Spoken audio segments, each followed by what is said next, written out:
شکر. السلام علیکم ورحمۃ اللہ وبرکاتہ.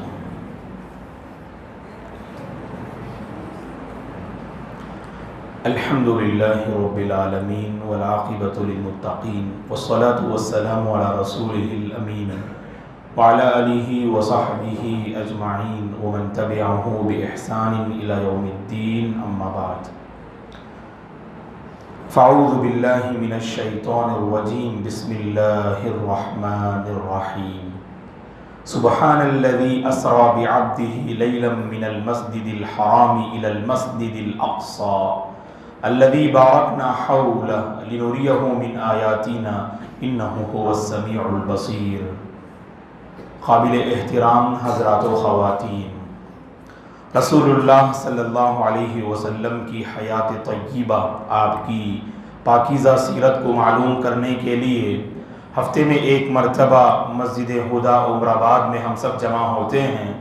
اللہ سے ہماری دعا ہے کہ اللہ تعالی ہم سب کو اس بات کی توفیق عطا فرمائے کہ ہماری زندگی سنت سے جڑ جائے، سنت سے محبت کرنے والے اور اللہ کے نبی سے حقیقی محبت کرنے والے اور لمحہ لمحہ آپ کی اطاعت کرنے والے بندوں اور بندیوں میں اللہ ہم سب کو شامل فرمائے. آمین. محترم حضرات و خواتین، جیسا کہ آپ جانتے ہیں کہ اس سے پہلے کی جو ہماری کلاس تھی سیرت کی، جس میں ہم نے رسول اللہ صلی اللہ علیہ وسلم کی زندگی میں پیش آنے والا ایک اہم واقعہ جس کو ہم سفر طائف سے تعبیر کرتے ہیں، طائف کا وہ واقعہ ہم نے آپ کی خدمت میں رکھا کہ اللہ کے نبی صلی اللہ علیہ وسلم ابو طالب کی گھاٹی سے باہر آنے کے بعد جب چچا کی وفات ہو گئی، ماں خدیجہ کی بھی وفات ہو گئی، تو اس کے بعد آپ نے ارادہ کیا چلو ہم طائف کا سفر کرتے ہیں اور طائف والوں کو اسلام کی دعوت دیتے ہیں تاکہ طائف کا ماحول آپ کے حق میں سازگار ہو جائے. لیکن جب طائف پہنچتے ہیں، طائف والوں نے آپ کے ساتھ جو معاملہ کیا وہ ہمارے سامنے گزشتہ درس میں بہت ساری باتیں ہمارے سامنے آئیں. طائف کے سرداروں نے جو آپ کے ساتھ معاملہ کیا اور طائف کے نوجوانوں اور اوباشوں نے آپ کے ساتھ جو بدسلوکی کی، اللہ کی پناہ کہ رسول اللہ کی زندگی میں سب سے اگر کوئی کٹھن دن تھا احد سے پہلے اگر کوئی کٹھن دن گزرا آپ کی زندگی میں تو گویا کہ یہی طائف کا دن تھا جس میں اللہ کے نبی کو بہت پریشان کیا گیا. اللہ کے نبی کتنے دن طائف میں ٹھہرے، اس میں علماء کے درمیان تھوڑا اختلاف ہے. بعض علماء نے کہا کہ آپ 10 دن طائف میں ٹھہرے اور بعض علماء نے کہا کہ آپ 1 مہینے کے آس پاس آپ گویا کہ طائف میں ٹھہرے. بہرحال چند دن آپ طائف میں ٹھہرے، وہاں پر دعوت و تبلیغ کی طرف دے کر وہاں حاضر ہوئے تھے، لیکن ان لوگوں نے آپ کے ساتھ بہت ہی زیادہ ناروا اور نامناسب سلوک کیا.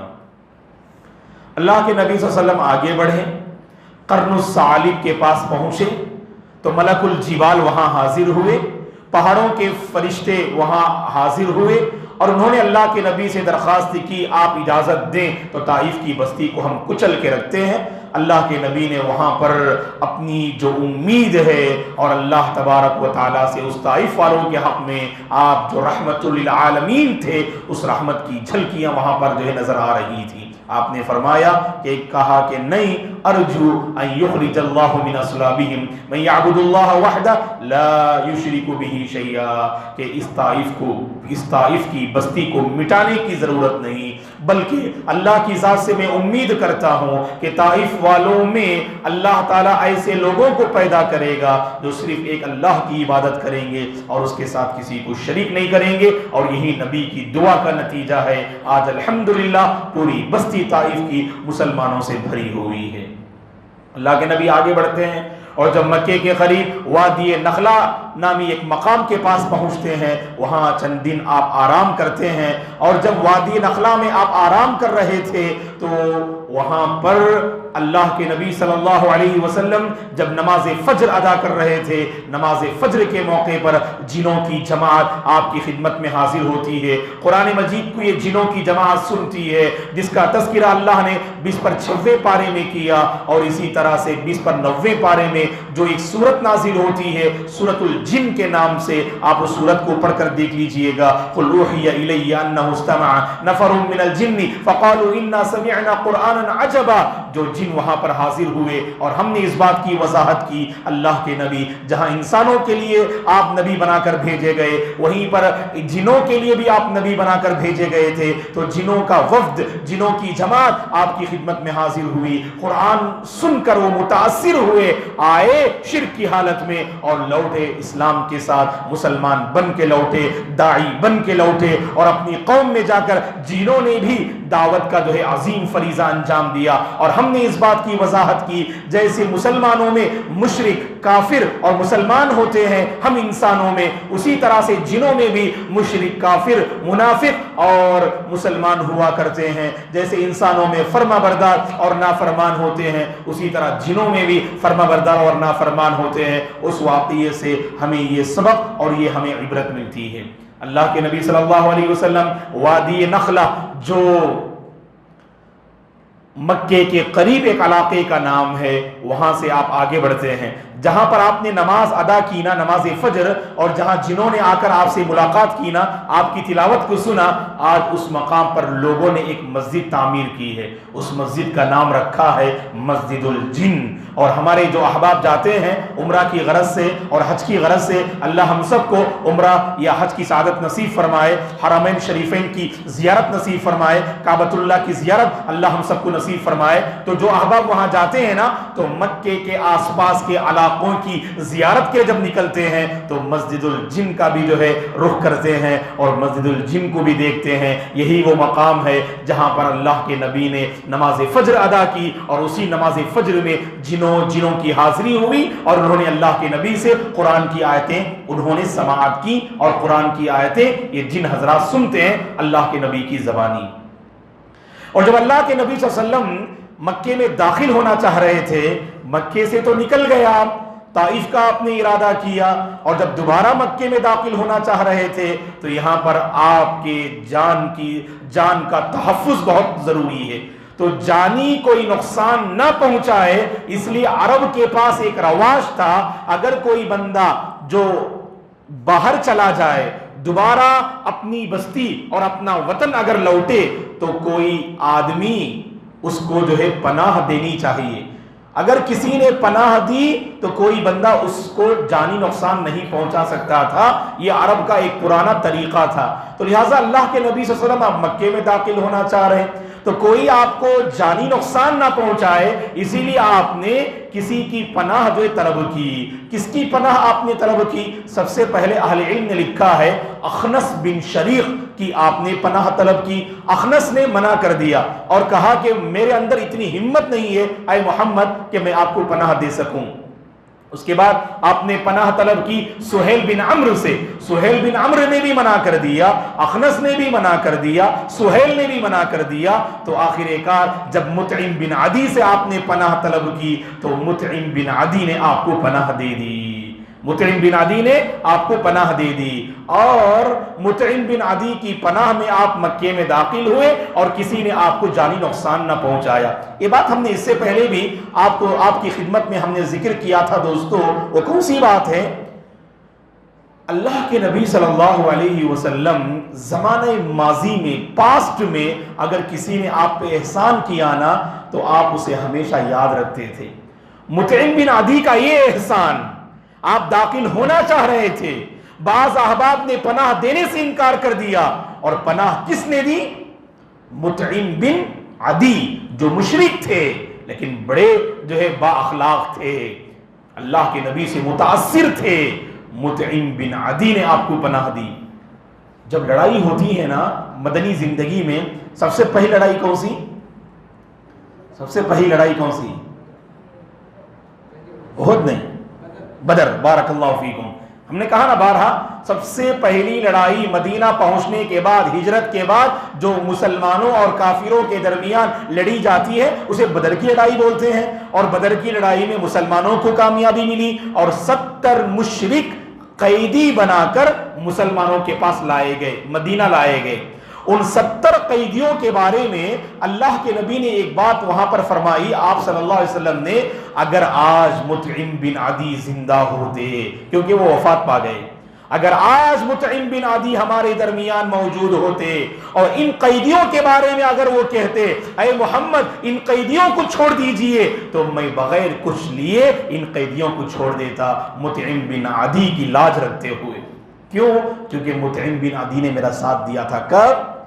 سفر طائف سے واپسی کے موقع پر، جب مکے میں داخل ہونا چاہ رہے تھے نا، تو بڑے بڑے لوگ آپ کو پناہ دینے سے باز آ گئے۔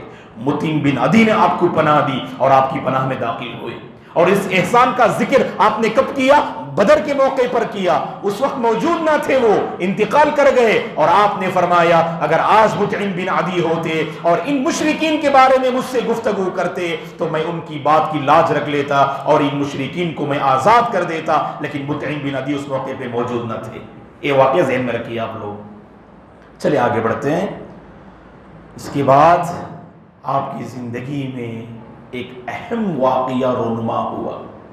یہ ایسا واقعہ ہے دوستو، آپ احادیث کی کتابیں پڑھ لیجئے، مکی زندگی میں جو بہت سارے واقعات رونما ہوئے، ان میں سب سے زیادہ جس واقعے کے سلسلے میں ہمیں احادیث ملتی ہے نا، وہ یہی واقعہ ہے۔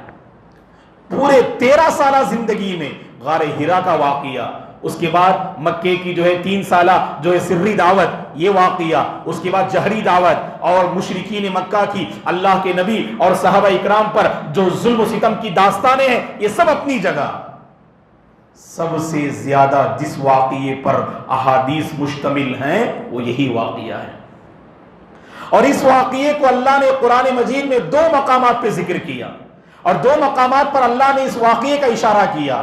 ایک 15ویں پارے میں، جس کی تلاوت میں نے شروع میں کی، 15ویں پارے کی پہلی آیت، جسے ہم سورۃ الاسراء بنی اسرائیل کہتے ہیں، سورۃ الاسراء کی پہلی آیت اس واقعے کی طرف اشارہ کرتی ہے، اور سورہ نجم کی چند آیتیں، وَلَقَدْ رَآهُ نَزْلَةً أُخْرَى عِنْدَ سِدْرَةِ الْمُنْتَهَى عِنْدَهَا جَنَّةُ الْمَأْوَى إِذْ يَغْشَى السِّدْرَةَ مَا يَغْشَى مَا زَاغَ الْبَصَرُ وَمَا طَغَى۔ تو بہرحال یہ جو آیات کریمہ ہے نا، یہ بھی اس واقعے کی طرف اشارہ کرتی ہیں، اور آپ سمجھ گئے ہوں گے جس واقعے کا میں ذکر کرنے جا رہا ہوں وہ واقعہ ہے اسراء اور معراج کا واقعہ۔ اب انشاءاللہ غور سے سنیں گے آپ لوگ، اور یہ واقعہ آج ختم ہونے والا نہیں ہے، ابھی بس مختصر وقت ہمارے پاس باقی رہ گیا ہے۔ اگلی کلاس میں اگر ممکن ہو سکے تو اس کے بعد کی کلاس میں انشاءاللہ صحیح احادیث کی روشنی میں ہم یہ واقعہ آپ کی خدمت میں رکھنے کی کوشش کریں گے، کیونکہ ایک بات ہم بتا دیں دوستو، یہ واقعہ ایسا ہے، اللہ رحم فرمائے ہمارے واعظین، وعظ کرنے والے، بیان کرنے والے من گھڑت غلط ضعیف روایات کا سہارا لے کر لوگوں کے درمیان اس واقعے کو بیان کرتے ہیں۔ انشاءاللہ ہم آپ کی خدمت میں صحیح بخاری اور صحیح مسلم کی روایات کی روشنی میں یہ پورا واقعہ ہم آپ کے سامنے بیان کریں گے انشاءاللہ۔ تو جو یہاں حاضر ہیں آپ حضرات و خواتین، یہ کلاس بھی حاضر رہیں گے، اس کے بعد کی کلاسوں میں بھی حاضر رہیں گے، تاکہ یہ واقعہ مکمل آپ کے ذہن میں ایک خاکے کی شکل میں باقی رہے۔ اور آپ کو معلوم ہونا چاہیے، جسے میں نے کہا نا، سب سے زیادہ احادیث کی کتابوں میں مکی زندگی کے واقعات میں اسی واقعے پر روایات موجود ہیں۔ اگر صحیح بخاری کو پڑھتے ہیں، سبحان اللہ، صحیح بخاری میں 6 صحابہ سے 20 احادیث وارد ہیں، 20 روایات وارد ہیں، اور صحیح مسلم کو پڑھتے ہیں تو 7 صحابہ سے 18 روایتیں وارد ہیں۔ تو صحیح بخاری اور صحیح مسلم کی کتنی حدیثیں ہو گئی؟ 30 پر 8۔ صحیح بخاری میں 20 اور صحیح مسلم میں 18، تقریباً 30 پر 8 احادیث جو ہے سبحان اللہ اس واقعے کے حوالے سے وارد ہیں۔ اب آئیے معلوم کرتے ہیں یہ واقعہ کیوں پیش آیا اور کب پیش آیا۔ غور سے سنیے، یہ واقعہ جانتے ہیں کیوں پیش آیا؟ اللہ کے نبی صلی اللہ علیہ وسلم پر ایک بعد دیگرے مصیبتیں، آفتیں، پریشانیاں اللہ کے نبی صلی اللہ علیہ وسلم پر یکے بعد دیگر جو ہے آزمائشیں. ابو طالب کی گھاٹی میں 3 سال تک رہے اور اس کے بعد چچا ابو طالب کی وفات ہوئی جو دعوت کے میدان میں مضبوط سہارا تھے اور اللہ کے نبی کے دست و بازو تھے. اور اس کے بعد آپ کی چہیتی بیوی جن کے ساتھ 25 سالہ آپ نے جو ہے اس دیواجی زندگی کے اس سفر کو آپ نے طے کیا، جو کون تھی؟ مائے خدیجہ رضی اللہ عنہا. آپ کی عمر 25 تھی اس وقت آپ کے ساتھ جو ہے رفیق حیات بن کے آتی ہیں آپ، اور جب آپ کی عمر 50 ہوتی ہے تو آپ اس دنیا سے وفات پا جاتی ہیں. 60 پر 5 سالہ زندگی میں سے 25 سالہ بہترین زندگی مائے خدیجہ نے اللہ کے نبی رحمت للعالمین کے ساتھ آپ نے گزاری. تو جدائی ہم بیان نہیں کر سکتے ہیں. اس کے بعد اللہ کے نبی طائف جاتے ہیں. طائف والوں نے آپ کے ساتھ کیا معاملہ کیا؟ ایک امید لے کر گئے آپ کہ طائف والے آپ کا ساتھ دیں، طائف والے اس دعوت کی راہ میں آپ کا مضبوط سپورٹ جو ہے سپورٹ کریں. لیکن ان لوگوں نے بھی آپ کے ساتھ جو بدتمیزی کی، اور ایسی بدتمیزی اللہ کے نبی کی 60 پر 3 سالہ زندگی میں سب سے زیادہ کٹھن جو مرحلہ تھا وہی طائف کا مرحلہ تھا. اور اللہ کے حبیب پر ایسے واقعات یکے بعد دیگر. ابو طالب کی گھاٹی میں 3 سال، اس کے بعد چچا ابو طالب کی وفات، پھر مائے خدیجہ کی وفات، پھر طائف والوں نے آپ کے ساتھ ایسی بدتمیزی کی. اس لیے اللہ تعالیٰ نے اپنے نبی کے دل کو تسلی دینے کے لیے، اپنے نبی کے مقام کو اور بڑھانے کے لیے آپ کی زندگی میں جو واقعہ رونما ہوا، اللہ کی قسم پورے انبیاء میں ایسا واقعہ کسی کے ساتھ رونما نہیں ہوا. یہ آپ کی خاص خصوصیت تھی، یہ آپ کا اعزاز تھا، یہ آپ کا وہ مقام، وہ عظیم مقام تھا جو اللہ نے کسی نبی کو عطا نہ کیا. اور اس سفر میں اللہ کے نبی کو جو مقام اللہ نے عطا کیا واللہ کسی اور نبی کو اللہ نے آپ کو عطا نہ کیا. اسی واقعے کے بعد آپ امام الانبیاء کہلائے. آپ سارے انبیاء کی آپ نے اس واقعے میں امامت کی، جس کا ہم جو آگے ذکر فرمائیں گے آپ کو انشاءاللہ. غور سے سنیے گا یہ واقعہ کیوں پیش آیا، جان لیا کیوں واقعہ پیش آیا. اللہ تعالیٰ اپنے نبی کو تسلی دینے کے لیے، ہے کہ نہیں؟ ایسا کوئی عظیم واقعہ پیش آتا ہے نا، تھوڑا دل جو ہلکا ہوتا ہے، غموں سے بھرا یہ دل تھوڑا اس کے اندر جو ہلکا پن محسوس کرتا ہے بندہ. ایک ہی بات دیگر آزمائشیں، اس کے بعد آپ کی زندگی میں اگر کوئی بڑا انعام آپ کو ملے نا، وہ پورا غم کیا کرتے آپ؟ بھول جاتے آپ. انسانی فطرت ہے، انسانی نیچر ہے یہ. اسی لیے کے بعد دیگر آزمائشیں، ان آزمائشوں کے بعد اللہ کے نبی کی زندگی میں سبحان اللہ اتنا عظیم واقعہ رونما ہوا. اس واقعے کے 2 پہلو ہیں، ایک اسراء اور ایک معراج. واقعہ کب پیش آیا؟ اس سلسلے میں کوئی صحیح جو ہے روایت ہمارے پاس نہیں ہے. کئی روایتیں ہیں. بعض علماء، تقریباً علماء نے کہا کہ نبی بنائے جانے کے بعد 10 سال کے بعد یہ واقعہ رونما ہوا، اس سے پہلے تو نہیں. یعنی آپ نبی کب بنائے گئے؟ 40 سال میں، ہے کہ نہیں؟ اس کے بعد مکی زندگی جو 13 سالہ زندگی پر مشتمل تھی، اس کو ہم کیا کہتے ہیں؟ نبوت کا پہلا سال، نبوت کا دوسرا سال، نبوت کا تیسرا سال. اگر کسی نے آپ سے پوچھا ابو طالب کی وفات کب ہوئی؟ نبوت کے 10ویں سال. کسی نے آپ سے پوچھا کہ مائے خدیجہ کی وفات کب ہوئی؟ نبوت کے 10ویں سال. کسی نے آپ سے پوچھا طائف کا سفر کب پیش آیا؟ نبوت کے 10ویں سال کے بعد. اور اسراء اور معراج کا واقعہ بالضبط بالتحدید کہ کب پیش آیا، اس میں علماء نے اختلاف کیا، لیکن سب متفق ہیں کہ 10 ہجری 10 جو ہے نبوت کے بعد یہ واقعہ پیش آیا. بعض علماء نے کہا اللہ کے نبی مدینہ ہجرت کرنے سے 1 سال پہلے پیش آیا. بعض علماء نے کہا کہ 10ویں سال ہی یہ واقعہ پیش آیا. بعض نے کہا کہ 11ویں جو ہے سال یہ واقعہ پیش آیا. بہرحال کس مہینے میں پیش آیا یہ بھی ہم ذکر کر رہے ہیں. کیوں؟ آج اس سے جڑی ایک بدعت ہے ہمارے معاشرے میں. لوگوں نے سمجھ لیا رجب کی 20 پر 7ویں تاریخ نا، 27 نا، رجب 27 شاید ہمارے علم کے مطابق. کیا کچھ یاد ہے کب معراج مناتے ہیں لوگ؟ معراج کی رات خوب عبادت کرنا کب ہے؟ وہ رجب 27 شاید ہے کہ نہیں؟ بہرحال رجب کے مہینے میں آخر میں لوگ شب معراج کے نام پر، آپ بعض کیلنڈر میں دیکھ سکتے ہیں آپ شب برات شعبان کی 15ویں تاریخ اور شب معراج لکھتے. دوستو یہ دین کا مذاق نہ اڑائیں. اور لوگ کیا سمجھتے شب معراج؟ دیکھیے گا ہم عبادات کے لیے پیدا کیے گئے، بندگی کے لیے ہم پیدا کیے گئے، اور جب عبادت اور بندگی کی بات آتی ہے نا، یہ مجھے بھی حق نہیں، آپ کو بھی حق نہیں اپنے طور پر کوئی عبادت آپ ایجاد کر لیں. آپ اسی کو بدعت کہتے ہیں. غور سے سنیے گا دوستو، بدعت کسے کہتے؟ دین کے نام پر آپ کوئی عبادت اپنی طرف سے ایجاد کر لیں، نہ اللہ نے کہا نہ نبی نے کہا، اسی کو ہم بدعت کہتے ہیں. بات سمجھ میں آ رہی ہے نا؟ اب یہاں پر لوگوں نے کیا کر لیا، معراج کی رات مخصوص قسم کی عبادت انجام دیتے، پوری رات عبادت کرتے اور سمجھ لیتے کہ ہماری مغفرت ہو جائے گی. اس سلسلے میں ایک صحیح روایت بھی نہیں ہے دوستو، اللہ گواہ ہے اس پر، اللہ کے دربار میں بیٹھ کے ہم بول رہے ہیں، ایک صحیح روایت بھی نہیں ہے. اور دوسری بات کیا ہے، پورے صحابہ کی زندگی کو کھنگال لیجئے آپ، ایک صحابی کا عمل بھی بتا نہیں سکتے کہ ہاں اس صحابی نے، صحابیہ نے معراج کی رات مخصوص قسم کی عبادت کی. اور ایسے لوگ جانتے ہیں کیا ہے، سال میں ایک مرتبہ ایسی رات کچھ عبادت کر کے اپنے آپ کو پکا مسلمان سمجھ لیتے.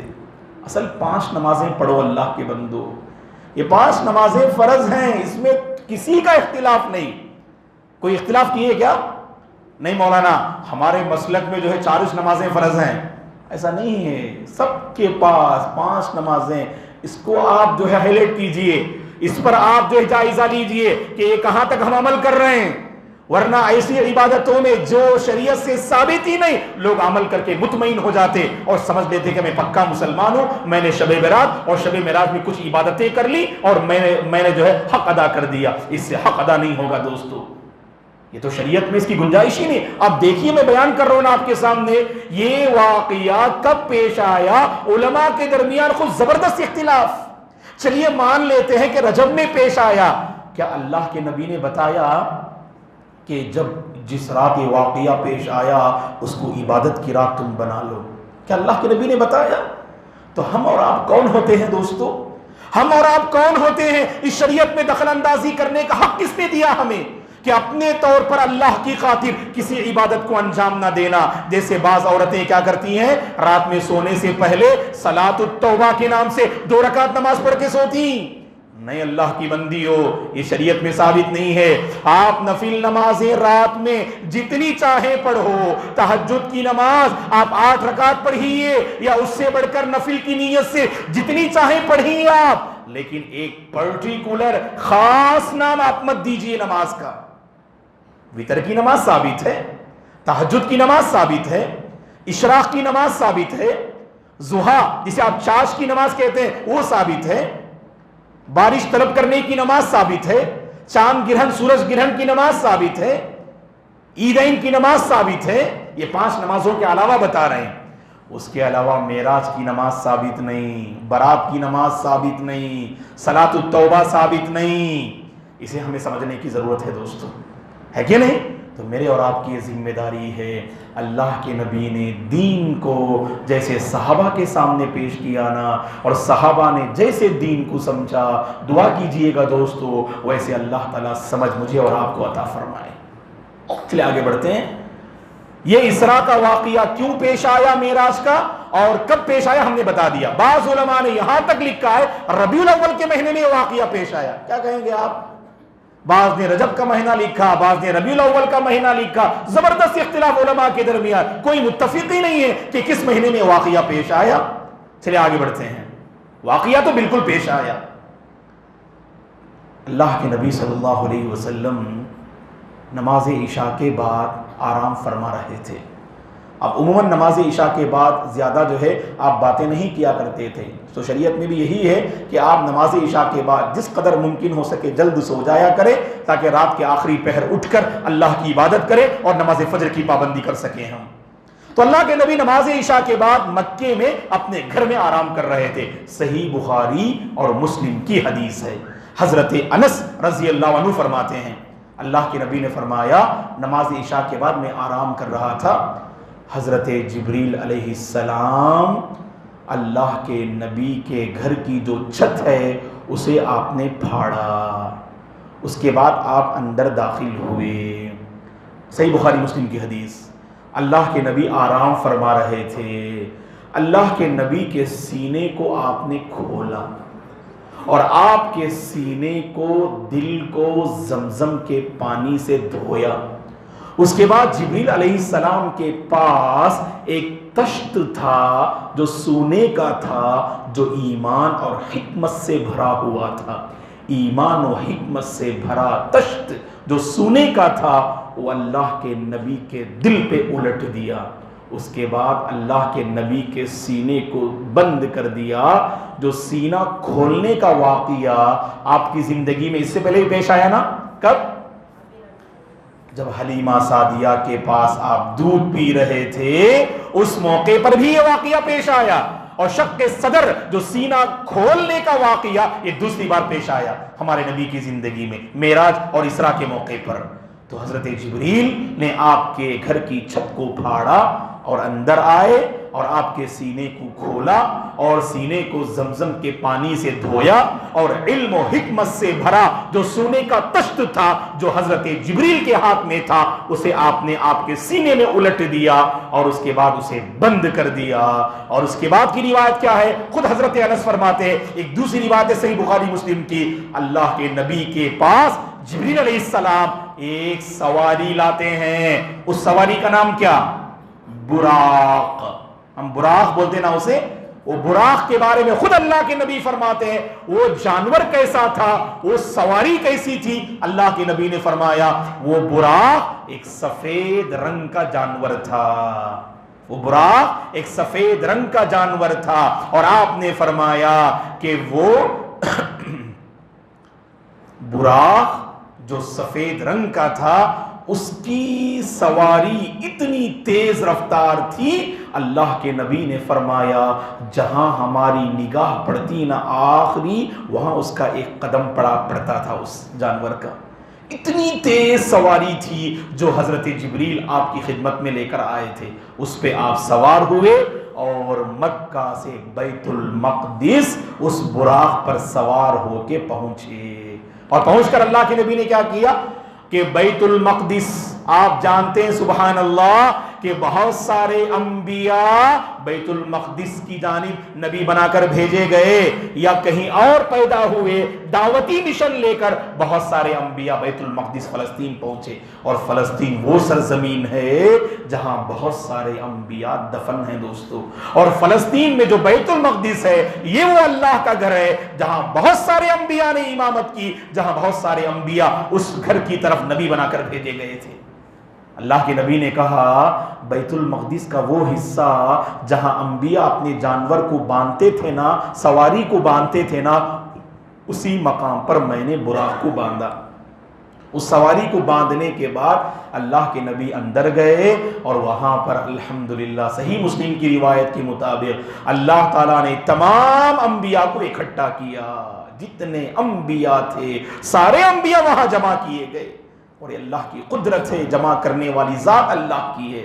اور بہت ساری تفصیلات اس میں نہیں بیان کی گئی، بس اتنی بات ہے صحیح مسلم میں تمام انبیاء اکٹھا ہوئے اور نماز کا وقت تھا، اور اللہ کے نبی نے وہاں پر 2 رکعت نماز پڑھی نہیں بلکہ آپ نے پڑھائی، اور سارے انبیاء آپ کے مقتدی بنے، اسی لیے آپ کو امام الانبیاء کہتے ہیں۔ آپ نے فرمایا کہ میں نے ان انبیاء کی امامت کی، یہ صحیح مسلم کی حدیث ہے، اسی سے آپ کا لقب کیا ہوا؟ امام الانبیاء ہیں آپ۔ اور نماز سے فارغ ہوئے آپ، فارغ ہونے کے بعد جب آپ مسجد سے باہر آئے جبریل علیہ السلام اپنے ہاتھ میں، ایک ہاتھ میں دودھ اور دوسرے ہاتھ میں شراب رکھے ہوئے تھے، اور اللہ کے نبی کے سامنے دونوں کو پیش کیا۔ صحیح بخاری مسلم کی حدیث ہے، چاہیں تو دودھ لیجئے چاہیں تو شراب لیجئے۔ اللہ کے نبی نے دودھ کو پسند کیا کیونکہ ابھی شراب حرام نہیں ہوئی تھی، بعد میں جو ہے مدنی زندگی میں شراب حرام ہوئی تھی، تو لہٰذا آپ نے دودھ کو پسند کیا۔ اللہ کے نبی سے جبریل نے فرمایا اسبت الفطرہ، تم نے نیچر کو پسند کیا۔ یہ نیچر ہے دودھ کو پسند کرنا. اہل علم نے لکھا اس حدیث کی شرح میں یہ نیچر اور فطرت ہے. ہر انسان دودھ کو پسند کرتا ہے. اللہ کے نبی کو بھی دودھ بہت پسند تھا تو اللہ کے نبی نے دودھ کو پسند کیا. اس کے بعد یہاں تک اسراء کا واقعہ. اب اس کے بعد اللہ کے نبی صلی اللہ علیہ وسلم معراج کا سفر کرتے ہیں. مکہ سے بیت المقدس کے سفر کو اسراء کہتے ہیں, اور بیت المقدس سے جو 7 آسمان کا آپ نے سفر کیا نا اسے معراج کہتے ہیں. بہت سارے لوگ سمجھتے ہیں کہ معراج اللہ کے نبی جو 7 آسمان پہ چڑھے وہ براق سے چڑھے, براق کی سواری صرف بیت المقدس تک تھی. اس کے بعد اللہ کے نبی جو 7 آسمان گئے نا, مفسرین نے, امام ابن کثیر رحمۃ اللہ علیہ نے خصوصاً لکھا ہے کہ اللہ تعالیٰ نے زمین اور آسمان کے درمیان ایک سیڑھی اللہ نے بنا دی. اس سیڑھی پر چڑھ کر حضرت جبریل اور اللہ کے نبی 7 آسمان کا جو ہے سیر کیے تھے, براق کے ذریعے سیر نہیں کی. یہ بات ذہن میں رکھیے آپ لوگ. براق کی سواری کہاں تک تھی؟ بیت المقدس تک. اور بیت المقدس سے آسمان کیسے گئے؟ معراج کے معنی اصل اوپر چڑھنا, سیڑھی پہ چڑھنا. گویا کہ ایک سیڑھی اللہ نے بنائی, وہاں پر چڑھ کے آپ دونوں جو تشریف لے گئے. سب سے پہلے کتنے آسمان ہیں؟ 7 آسمان ہے نا. زمین کتنی ہے؟ زمین بھی 7 ہے کہ نہیں؟ ہم صرف جو ہے ایک اوپری زمین میں ہیں. جو آسمان نظر آ رہا ہے نا اسے آسمان دنیا بولتے, اور بھی اندر 6 جو ہے آسمان ہیں. اللہ نے قرآن میں فرمایا اذا السماء فطرت, جب آسمان پھٹ جائے گا. مفسرین نے لکھا ہے آسمان میں دروازے ہیں جو نظر نہیں آتے ہیں. قیامت کے قریب جب یہ آسمان پھٹے گا تو سارے دروازے کھل جائیں گے. آسمان کا اندرون بھی ہمیں نظر آئے گا. آسمان کے اندر کیا ہے قیامت کے دن ہمیں نظر آئے گا انشاءاللہ. تو یہ زمین جو فنا ہوگی اور آسمان جو تباہ, آسمان جب پھٹے گا تو اس کے دروازے کھل جائیں گے اور سارا اندر کا نظام ہمیں نظر آئے گا انشاءاللہ. تو 7 آسمان 7 زمینیں. اب یہ کہہ کر میں اپنی گفتگو ختم کر لوں گا کہ اللہ کے نبی ایک ایک آسمان پر ایک نبی یا 2 نبی سے آپ نے ملاقات فرمائی. وہ کون کون نبی تھے؟ سب سے پہلے آسمان پر حضرت آدم علیہ السلام سے ملاقات ہوئی, اور ملاقات کا طریقہ کیا تھا وہ انشاءاللہ اگلی کلاس میں ہم بیان کریں گے. دوسرے آسمان پر حضرت عیسیٰ علیہ السلام اور یحییٰ علیہ السلام سے ملاقات کی, کیونکہ ہم جانتے ہیں قیامت کے قریب عیسیٰ علیہ السلام کیا ہوں گے؟ دوسرے آسمان سے نیچے آ جائیں گے تو آسمان خالی نہیں رہے گا. وہاں پر ایک نبی ہوں گے, کون؟ یحییٰ علیہ السلام ہوں گے. اور تیسرے آسمان پر حضرت یوسف علیہ السلام ہیں, اور چوتھے آسمان پر حضرت ادریس علیہ السلام ہیں, اور 5ویں آسمان پر حضرت ہارون علیہ السلام ہیں. 6ٹھے آسمان پر حضرت موسیٰ علیہ السلام ہیں, اور 7ویں آسمان پر ابراہیم علیہ السلام ہیں.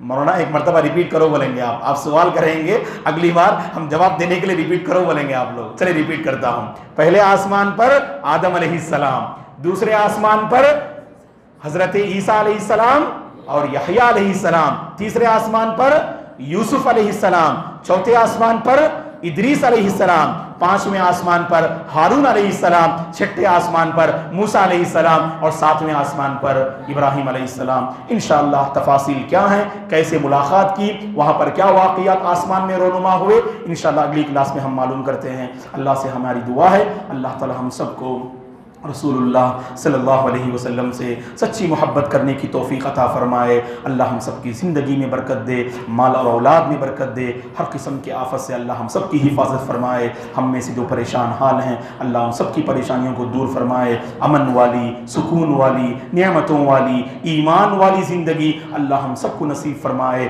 جب تک اس دنیا میں باقی رکھے اس کے دین پر باقی رکھے اور اسی کے دین پر خاتمہ نصیب فرمائے. آمین. اب اس ہفتے کے جو سوالات ہیں وہ دیکھیے گا. لاسٹ کلاس میں ہم نے طائف کا واقعہ بیان کیا. اب سوال یہ ہے کہ طائف کے 3 سرداروں کے نام کیا ہیں, جو بیان کیا تھا میں. اور دوسرا سوال یہ ہے کہ ایک شخص جو ربیعہ کے باغ میں تھے اور انہوں نے اللہ کے نبی کو انگور پیش کیا, وہ انصاری جو ہے بچے تھے اور اللہ کے نبی کے ذریعے وہ اسلام قبول کیے. سوال کیا ہے, وہ انصاری بچہ جنہوں نے اسلام قبول کیا ان کا نام کیا ہے؟ تو اس جو ہے بچے کا نام بتانا ہے اور طائف کے 3 سرداروں کا نام بتانا ہے آپ کو. ادھر آ بیٹھ جاؤ جواب دینے والے. اب جو ہے جو گزشتہ بار جو سوالات کے جوابات دیے اب انشاءاللہ انعام دے رہے ہیں ان کو.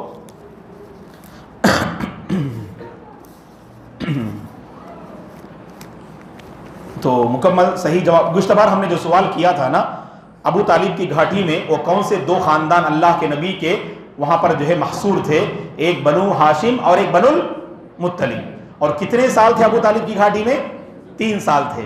ایک اور سوال کیا تھا ہم نے، وہ کون جو ہے صحابیاں ہیں جن سے اللہ کے نبی نے، جو ام المومنین بنی، جن سے اللہ کے نبی نے نکاح کیا، جو دوسری زوجہ محترمہ ہیں، کون ہیں؟ سودہ بنت زمعہ رضی اللہ عنہا. اللہ کے نبی نے ماں ختیجہ کے بعد جن سے سب سے پہلا آپ نے نکاح کیا وہ سودہ بنت زمعہ ہیں، جن کے پہلے شوہر کا نام